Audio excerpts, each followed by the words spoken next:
lifting them up. And Mr. Vice President has said that since the 1970s, every major crime bill, major and minor, has had his name on it. And sir, those are your words, not mine. And this is one of those instances where the house was set on fire and you claimed responsibility for those laws. And you can't just now come out with a plan to put out that fire. We have got to have more bold action on criminal justice reform, like having true marijuana justice, which means that we legalize it on a federal level and reinvest the profits in communities that have been disproportionately targeted by marijuana. Vice President Biden, I want to give you a chance to respond. The fact is that the bills that the future president here, that the senator is talking about. Future president. Are bills that were passed years ago, and they're passed overwhelmingly. Since 2007, I, for example, tried to get the crack powder cocaine disparity totally eliminated. In 2007, you became mayor. You had a police department you went out and you hired Rudy Giuliani's guy. You engaged in stop and frisk. You had 75% of those stops reviewed as illegal. You found yourself in a situation where 3 times as many African-American kids were caught in that chain and caught up. The Justice Department came after you for saying you were engaging in behavior that was inappropriate. Are you and ready? then, in fact, nothing happened. Look at Corey, how you doing? Thank you, Senator Booker. You want to respond? Well, first of all, I'm grateful that he endorsed my presidency already, but I'll tell you this, it's no secret that I inherited a police department with massive problems and decades-long challenges. But the head of the ACLU has already said, the head of the New Jersey ACLU, that I put forth national standard setting accountability. Mr. Vice President, I didn't interrupt you. Please show me that respect, sir. We have a system right now that's broken. And if you want to compare records, and frankly, I'm shocked that you do, I am happy to do that. Because all of the problems that he is talking about, that he created, I actually led the bill that got passed into law that reverses the damage that your bills, and you were, frankly, to correct you, Mr. Vice President, you were bragging, calling it the Biden crime bill up to 2015. Thank you, Senator. Vice President Biden. Number one, the bill he talks about is a bill that in our administration we passed. We passed that bill that you added onto. That's the bill, in fact, you passed. And the fact of the matter is, secondly, that there was nothing done for the entire 8 years he was mayor. There was nothing done to deal with the police department that was corrupt. Why did you announce on the first day a zero-tolerance policy of stop and frisk and hire Rudy Giuliani's guy in 2007 when I was trying to get rid of the crack cocaine? Mr. Vice President, there's a saying in my community, you're dipping into Kool-Aid and don't even know the flavor. Oh, shit! The city of Well, Biden got judged for that. Wow, Biden never thought about that. The fuck your Kool-Aid, I'm like, I see. Has said that I've embraced reforms, not just in action, but in deed. Sir, you are trying to shift the view from what you created. There are people right now in prison for life for drug offenses because you stood up and used that tough on crime, phony rhetoric that got a lot of people elected, but destroyed communities like mine. This isn't about the past, sir. This is about the present right now. I believe in redemption. Senator. I'm happy you involved. I want to bring in but Secretary. you offer no redemption to the people in prison right now. I want to bring in Secretary Castro. Your response, sir? Yeah, well, I agree with Senator Booker that a lot of what Vice President helped author in '94 was a mistake. And he has flip-flopped on these things, and that's clear. But let me say, when we talk about criminal justice reform, there are a lot of things that we can talk about: sentencing reform, cash bail reform, investing in public defenders, diversion programs. I'm proud that I'm the only candidate that has put forward a police reform plan, because we have a police system that is broken, and we need to fix it. And whether it's the case of someone like Tamir Rice or Michael Brown or Eric Garner, where the Trump Justice Department just decided not to pursue charges, we need to ensure we have a national use of force standard, and that we end qualified immunity for police officers so that we can hold them accountable for using excessive force. Thank you, Secretary Castro. I want to bring in Governor Inslee. Governor Inslee, your response? Let me suggest that people come out to the state of Washington and see what criminal justice reform looks like. Our effort to reduce racial disparity. I'm proud that I was the first governor to offer pardons to thousands of people with drug crimes. Now we're vacating more tens of thousands. We've eliminated the death penalty. And importantly, we've done this. When people come out of the legal system and they've done their responsibility to the citizens, we need to make sure they can get a job. We have banned the box so that people can actually get a job when they come out. And I've got to argue with my friend Secretary Castro. We haven't just put forward a plan. We have adopted probably one of the best police accountability measures and train our police officers in de-escalation techniques so we have less violence. Secretary Castro, your response to Governor Inslee? Well, then it's much more than that, because what we see, this was a good example the other day of the Department of Justice not going after Officer Pantaleo. That, Officer Pantaleo used a chokehold that was prohibited by NYPD. He did that for 7 seconds, 11 different times. Eric Garner said that he couldn't breathe. He knew what he was doing, that he was killing Eric Garner, and yet he has not been brought to justice. That police officer should be off the street. Mayor de Blasio, why is that police officer still on the force, the one who killed Eric Garner? Please respond. Let me tell you, I know the Garner family, they've gone through extraordinary pain. They're waiting for justice, and they're going to get justice. There's finally going to be justice. I have confidence in that. In the next 30 days in New York. You know why? Because for the first time, we are not waiting on the federal Justice Department, which told the city of New York that we could not proceed because the Justice Department was pursuing their prosecution. And years went by, and a lot of pain accrued.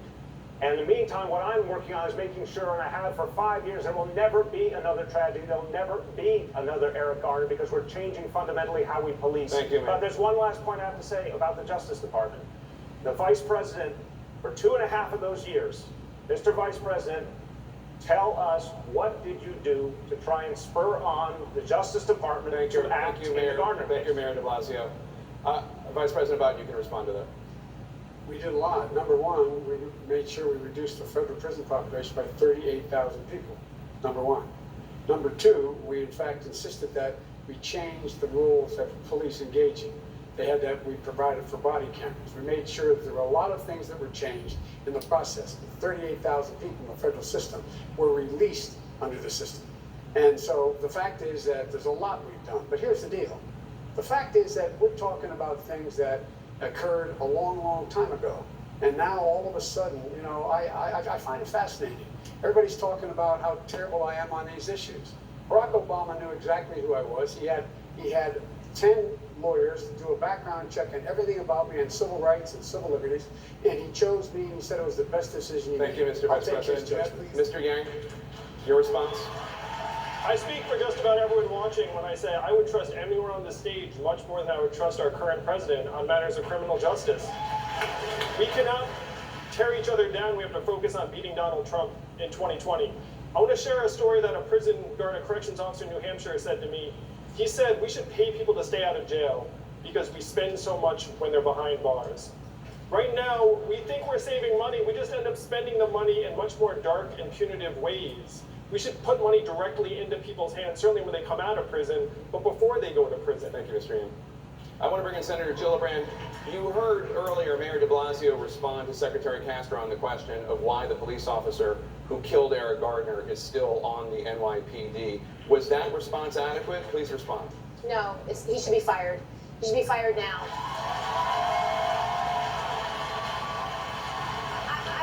I sat down with Eric Garner's mother, and I can tell you, when you've lost your son, when he begged for breath, when you know because you have a video, when you know he said, I can't breathe so many times over and over again, when you know he used an illegal chokehold, that person should be fired. And if I was the mayor, I'd fire him. But as president, I would make sure that we had a full investigation, that the report would be made public, and if I wasn't satisfied, we would have a consent decree. I want to bring in Senator Harris now. Senator Harris, you have also been quite critical of Vice President Biden's policies on race, specifically on the issue of busing in the 1970s, having benefited from busing when you were a young child. Vice President Biden says that your current position on busing, you're opposed to federally mandated busing, that position is the same as his position. Is he right? That is simply false. And let's be very clear about this. When Vice President Biden was in the United States Senate working with segregationists to oppose busing, which was the vehicle by which we would integrate America's public schools, had I been in the United States Senate at that time, I would have been completely on the other side of the aisle. And let's be clear about this. Had those segregationists their way, I would not be a member of the United States Senate, Cory Booker would not be a member of the United States Senate, and Barack Obama would not have been in a position to nominate him to the title he now holds. And so, on that issue, we could not be more apart, which is that the Vice President has still failed to acknowledge that it was wrong to take the position that he took at that time. Now, I would like to also talk about this conversation about Eric Garner, because I too met with his mother. And one of the things that we've got to be clear about is that this President of the United States, Donald Trump, while he has been in office, has quietly been allowing the United States Department of Justice to shut down consent decrees, to stop pattern and practice investigations. On that case, we also know that the Civil Rights Division, this is important, the Civil Rights Division of the United States Department of Justice said charges should have been filed, but this United States Department of Justice usurped, and I believe it is because that president did not want those charges to go forward, and they overrode a decision by the Civil Rights Division of the United States Department of Justice. Under my administration, the Civil Rights Division will reign, and there will be independent investigations. Vice President Biden, I want to give you a chance to respond to what Senator Harris just said. When Senator Harris was Attorney General for 8 years in the state of California, there were two of the most segregated school districts in the country, in Los Angeles and in San Francisco. And she did not, and I didn't see a single solitary time she brought a case against them to desegregate them. Secondly, she also was in a situation where she had a police department when she was there that in fact was abusing people's rights. And the fact was that she in fact was told by her own people, that her own staff, that she should do something about and disclose to defense attorneys like me that you, in fact, have been, the police officer did something that did not give you information would exculpate your client. She didn't do that. She never did it. And so what happened? Along came a federal judge and said, enough, and he freed 1,000 of these people. Ready to talk Without shit, me, dude. Google 1,000 prisoners freed, Kamala Harris. Thank you, Vice President Biden. shit. Senator Harris, your response. Damn! This is simply not true. Liar. And as You tell Attorney us, shake General your of voice. California, where I ran the second largest Department of Justice in the United States, second only to the United States Department of Justice, I am proud of the work we did, work that has received national recognition for what has been the important work of reforming a criminal justice system and cleaning up the consequences of the bills that you passed when you were in the United States Senate for decades. It was the work of creating one of the first in the nation initiatives around re-entering former offenders and getting them jobs and counseling. I did the work as Attorney General of putting body cameras on special agents in the state of California, and I'm proud of that work. I want to bring in Congresswoman Gabbard. Congresswoman Gabbard, you took issue with Senator Harris confronting Vice President Biden at the last debate. You called it a, quote, false accusation that Joe Biden is a racist. What's your response? I want to bring the conversation back to the broken criminal justice system that is disproportionately negatively impacting black and brown people all across this country today. Now, Senator Harris says she's proud of her record as a prosecutor and that she'll be a prosecutor president, but I'm deeply concerned about this record. There are too many examples to cite, but she put over 1,500 people in jail for marijuana violations and then laughed about it when she was asked if she ever smoked marijuana. She blocked evidence. Punch the stomach. Freed an innocent man from death row until the courts forced her to do so. Ooh. She kept people in prison beyond their sentences to use them as cheap labor for the state of California. And she fought to keep cash bail system in place that impacts poor people in the worst kind of way. Thank you, Congresswoman. Senator Harris, your response. As the elected Attorney General of California, I did the work of significantly reforming the criminal justice system of a state of 40 million people, which became a national model for the work that needs to be done. And I am proud of that work. And I am proud of making a decision to not just give fancy speeches or be in a legislative body and give speeches on the floor, but actually doing the work of being in the position to use the power that I had to reform a system that is badly in need of reform. That is why we created initiatives that were about re-entering former offenders and getting them counseling. It is why, and because I know that criminal justice system is so broken, that I am an advocate for what we need to do to not only decriminalize but legalize marijuana in the United States. I want to bring Congresswoman Gabbard back in. Your response. The bottom line is, Senator Harris, when you were in a position to make a difference and an impact in these people's lives, you did not. And worse yet, in the case of those who were on death row, innocent people, you actually blocked evidence from being revealed that would have freed them until you were forced to do so. There is no excuse for that. And the people who suffered under your reign as prosecutor, you owe them an apology. Senator Harris. My entire career, I have been personally opposed to the death penalty, and that has never changed. And I dare anybody who is in a position to make that decision, to face the people I have faced, to say, I will not seek the death penalty. That is my background. That is my work. I am proud of it.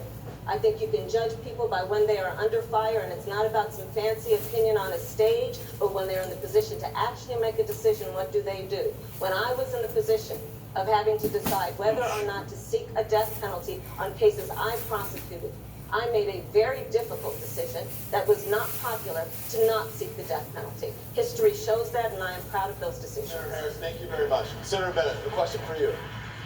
Why are you the best candidate to heal the racial divide that exists in this country today? Because I have no lips. By the president's racist rhetoric. Yeah, first of all, the president's racist rhetoric should be enough grounds for everybody in this country to vote him out of office. That one thing alone should be enough. Second, Don, I want to answer your question by tagging on the conversation we were just having.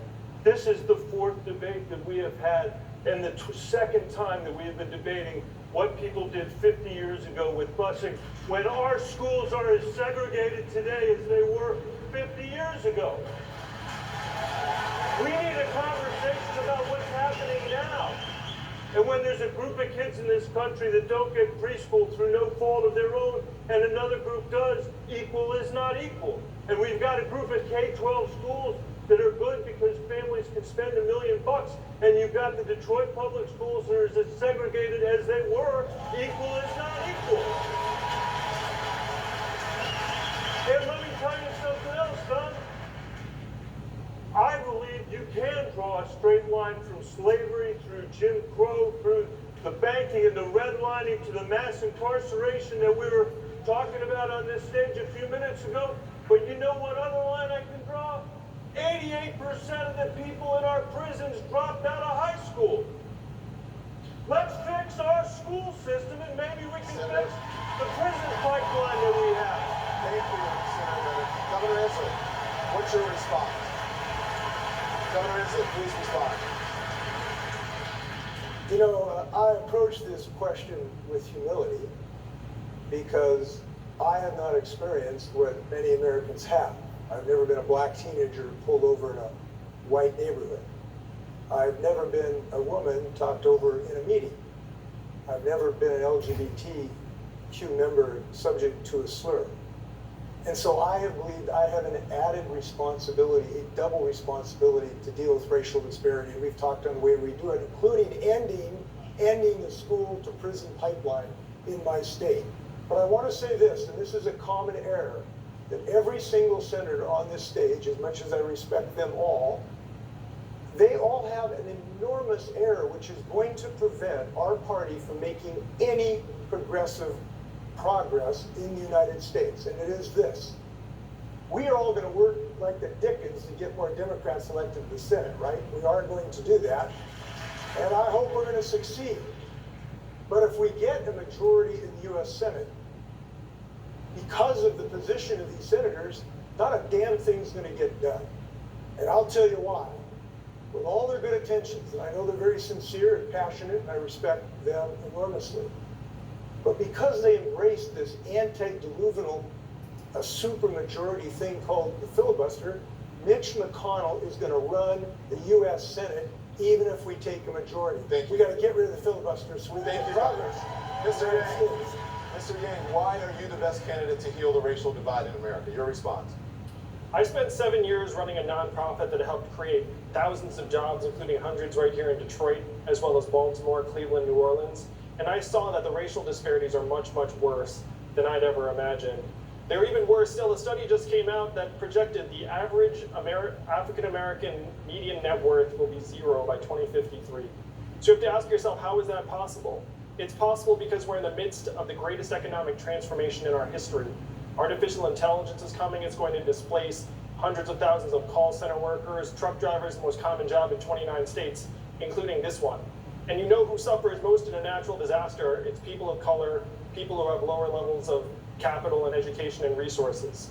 So what are we going to do about it? We should just go back to the writings of Martin Luther King, who in 1967, his book Chaos Our Community, said we need a guaranteed minimum income in the United States of America. That is the most effective way for us to address racial inequality in a genuine way and give every American a chance in the 21st century economy. Mr. Yang, thank you very much. Secretary Castro, after the president's racist tweets attacking Baltimore and Congressman Elijah Cummings, the mayor of Baltimore slammed the tweets and said to the president, and I quote here, "Help us. Send the resources that we need to rebuild America." So what would you do for Baltimore and other cities that need help? First of all, the president is a racist, and that was just one more example of it. We know that whether it's Baltimore or cities like Detroit, they're tremendously rich in history and culture and also in possibility. Here's what I would do if I'm president. Number one, I would invest in tremendous educational opportunity, invest in universal pre-K for 3 and 4-year-olds, invest in improving K through 12 education and also making higher education available to everyone through tuition-free public state universities, community colleges, and job training and certification programs. I would follow up on the work that I did at HUD. We passed the most sweeping rule to further desegregate our communities in the United States. This Trump administration set that back. I would put that back in order. I would also invest in housing that is affordable because folks know that the rent is going through the roof.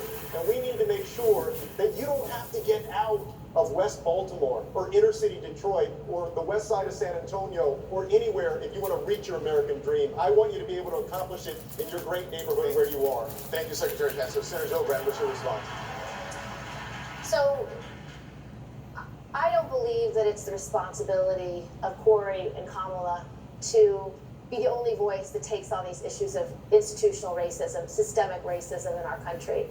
I think as a white woman of privilege who is a U.S. Senator running for President of the United States, it is also my responsibility to lift up those voices that aren't being listened to. And I can talk to those white women in the suburbs that voted for Trump and explain to them what white privilege actually is. That when their son is walking down a street with a bag of M&Ms in his pocket, wearing a hoodie, his whiteness is what protects him from not being shot. When their child has a car that breaks down and he knocks on someone's door for help and the door opens and the help is given, it's his whiteness that protects him from being shot. That is what white privilege in America is today. And so my responsibility is to not only lift up those stories, but explain to communities across America, like I did in Youngstown, Ohio, to a young mother, that this is all of our responsibilities and that together we can make our community stronger. Thank you, Senator Gillibrand. I like that.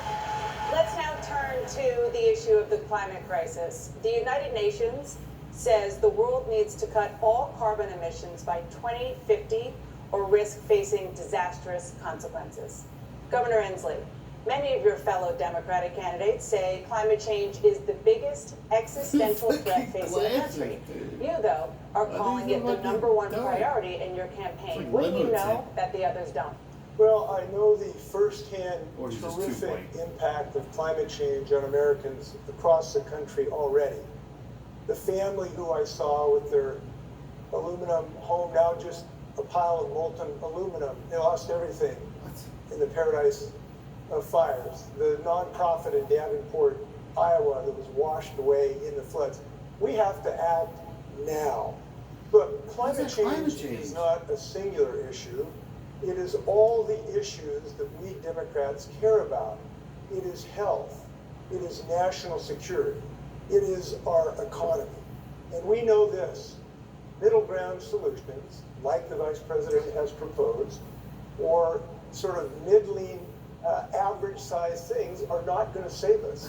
Why the Too fucking little, back of his teeth? too late, It's it's too fucking British dangerous. teeth. And we have to have Oh, a fucking bold dark plan, and and mine gray. has been called the gold standard. Now, we also need to embed environmental justice. I'm sorry, I I'm was in late the for zip the, code 48217 in the Detroit price half neighborhood the other day, right next to an oil refinery where the kids have asthma and they have cancer clusters. And after talking to these folks, I believe this. It doesn't matter where your zip code is. It doesn't matter what your color is. You ought to have clean air and clean water in America. That's Vice what I President believe. Biden, we'd like to get you to respond. Governor Inslee just said that your plan is midline. There is no middle ground about my plan. The fact of the matter is, I call for the immediate action. Biden just to wants to take. say, fuck First of all you. One of the things that we're responsible for 15% of all the pollution in the country. He's right about how it affects people, and it affects neighborhoods, particularly poor neighborhoods. But here's the deal. In that area, there's also another piece. 85% of it is something I helped negotiate, and that is the Paris Climate Accord. I would immediately rejoin that Paris Accord. I would make sure that we up the ante, which it calls for. I would be able to bring those leaders together who I know. I'd convene them in the White House like we did the nuclear summit, and I would raise the standard. I also invest $400 billion in research for Why don't new you cut them off like you do everybody alternatives else? to deal with climate change. Mr. Yang, and that's your bigger response. bigger than any other person. The important number in Vice President Biden's remarks just now was that the United States is only 15% of global emissions. We like to act as if we're 100%, but the truth is, even if we were to curb our emissions dramatically, the Earth is still going to get warmer. And we can see it around us this summer. The last 4 years have been the 4 warmest years in recorded history. This is going to be a tough truth, but we are too late. We are 10 years too late. We need to do everything we can to start moving the climate in the right direction, but we also need to start moving our people to higher ground. And the best way to do that is to put economic resources into your hands so you can protect yourself and your families. I was challenged by the Vice President. Maybe heard on this for a moment. Go ahead, Governor. Thank you very much. Look, we have, these deadlines are set by science. Mr. President, your argument was not used for science. And unfortunately, your plan is just too late. The science tells us we have to get off coal in 10 years. Your plan does not do that. We have to have off of fossil fuels in our electrical grid in 15. Your plan simply does not do that. I've heard you say that we need a realistic plan. Here's what I believe. Here's what I believe. I believe that survival is realistic. And that's the kind of plan we need. And that's the kind I have. My plan calls for 500,000 charging stations around the country, so by 2030, we're all electric vehicles. My plan calls for making sure that we have $400 billion invested in technology to learn how to contain what we're doing, creating 10 million new jobs. We will double offshore wind. We will end any subsidies for coal or any other fossil fuel. But we have to also engage the world while we're doing it. We have to walk and chew gum at the same time. Thank you, Mr. Vice President. Just to clarify, would there be any place for fossil fuels, including coal and fracking, in a Biden administration? No, we would work it out. We would make sure it's eliminated and no more subsidies for either one of those, any fossil fuel. We cannot work it out. We cannot work this out. The time is up. Our house is on fire. We have to stop using coal in 10 years. Biden little lady with a fucking punch him. It won't get done. Get off coal. Save this country and the planet. That's what I'm for. Senator Harris, your response? I mean, I have to agree with Governor Inslee, and I'm going to just paraphrase what Mom didn't want to buy his Governor, puppy. which is we currently They're all have a sad. president in the White House who obviously does not understand the science. He's been pushing science fiction instead of science fact. Ooh. The guy thinks that wind turbines cause cancer, but what in fact they cause is jobs. And the reality is that I would take any Democrat on this stage over the current president of the United States who is rolling it back to our collective peril. We must have and adopt a Green New Deal. On day one as president, I would re-interest in the Paris Agreement and put in place so we would be carbon neutral by 2030. Thank you, Senator. I want to talk about that with Senator Gillibrand. You are a co-sponsor of the Green New Deal, which includes the guarantee of a job with medical leave, paid vacations, and retirement security for everyone in America. Explain how that's realistic. So the first thing that I'm going to do when I'm president is I'm going to Clorox the Oval Office. The second thing I'm going to do is I will re-engage on global climate change. And I will not only sign the Paris Global Climate Accords, but I will lead a worldwide conversation about the urgency of this crisis. The greatest threat to humanity is global climate change. I visited a family in Iowa who water spewed into her home. Fran Parr, it tossed her refrigerator upend. All the furniture was broken, all the dishes were broken, and mud was everywhere. That is the impact of severe weather right now on families' lives. And so the truth is, we need a robust solution. When John F. Kennedy said, I want to put a man on the moon in the next 10 years, not because it's easy, but because it's hard. He knew it was going to be a measure of our innovation, our success, our ability to galvanize worldwide competition. He wanted to have a space race with Russia. Why not have a green energy race with China? Why not have clean air and clean water for all Americans? Why not rebuild our infrastructure? Why not actually invest in the green jobs?